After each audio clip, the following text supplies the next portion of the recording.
ہم ایک محدود زندگی میں لامحدود منصوبوں پر عمل کرنا چاہتے ہیں اور یہیں سے مشکلات کا سامنا کرنا پڑتا ہے۔ سسکی سے شروع ہو کر ہچکی پہ ختم ہونے والے مختصر سفر کو زندگی کہتے ہیں۔ زندگی میں جب انسان کو ہدایت مل جائے، وہ یہ نہ دیکھے کہ وہ کیا کر چکا ہے، بس وہاں سے راستہ بدل لے۔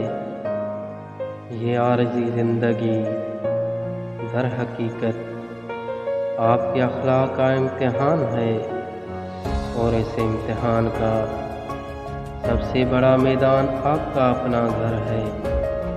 زندگی کا ہی المیہ نہیں کہ جلد ختم ہو جاتی ہے، بلکہ زندگی کا یہ المیہ ہے کہ ہم جینا بہت دیر سے شروع کرتے ہیں۔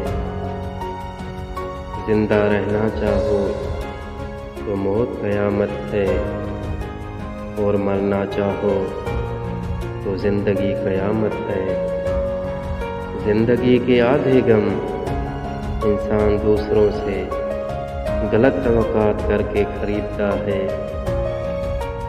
جب زندگی دیتی ہے تو احسان نہیں کرتی، اور جب لیتی ہے تو لحاظ نہیں کرتی۔ زندگی میں ملتا تو بہت کچھ ہے، بس ہم حساب اسی کا رکھتے ہیں جو نہ مل سکا۔ میری زندگی کا مقصد تیرے دین کی سرفرازی، میں اسی لیے مسلمان، میں اسی لیے نمازی۔